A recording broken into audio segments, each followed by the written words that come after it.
Ça fait 1 an que pour la CPM, j'écume les plateaux des plus grandes rédactions. Et ce soir, j'ai voulu partager avec vous un constat, celui de leur très grande capacité d'innovation éditoriale. L'innovation éditoriale, c'est quoi ? Eh bien, ça consiste pour les grands titres de presse à produire un maximum de contenus qui prennent le meilleur parti des nouvelles technologies comme Snapchat par exemple.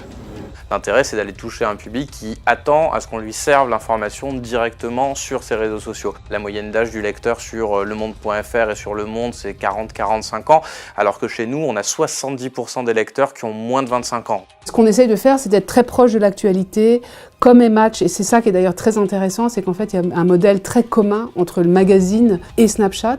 Alors il n'y a pas que Snapchat dans la vie, il y a aussi l'ensemble des autres réseaux sociaux qui sont autant d'opportunités pour créer de nouveaux contenus. C'est ce qu'ont fait 20 minutes, Le Parisien et le groupe Sopress par exemple.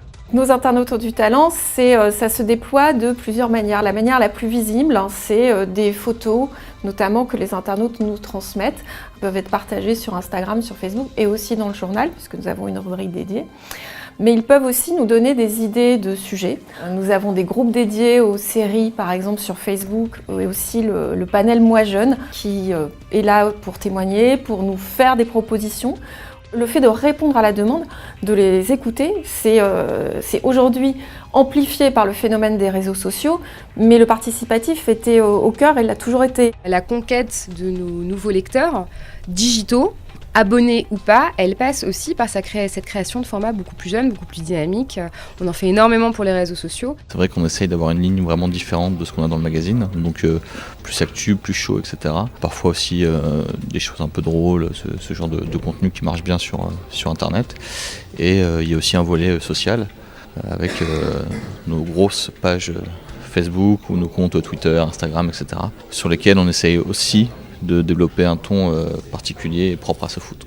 On peut aussi carrément créer de nouveaux médias. C'est le cas de La Voix du Nord qui a lancé son incubateur par exemple, d'où sont sortis un certain nombre de nouveaux supports comme Vos Heures. Là où on se distingue, c'est par le ton qu'on emploie. C'est un ton très différent de La Voix du Nord. On s'adresse à cette génération avec ses termes, ses codes. Déjà parce qu'on est une équipe qui est jeune et qui s'autorise surtout de parler sur un ton un peu détendu. Après, on a de toutes nouvelles technos comme les petits assistants vocaux Alexa ou Google Home. 20 minutes diffuse aujourd'hui ces infos sur ces assistants et nous explique comment ça impacte le travail de ces journalistes. Les journalistes de 20 minutes et les journalistes en général aujourd'hui sont obligés d'être dans une mutation permanente. Donc ça implique de nouvelles façons d'écrire. Là c'est le cas aussi pour le robot Alexa. Alexa, flash briefing. In the top news from 20 minutes.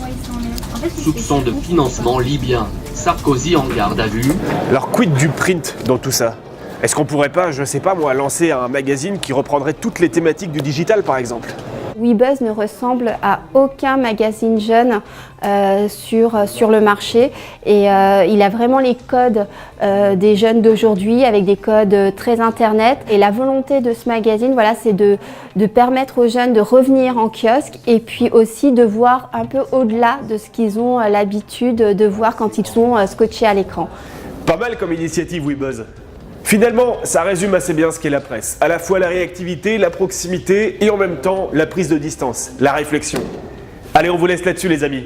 À bientôt.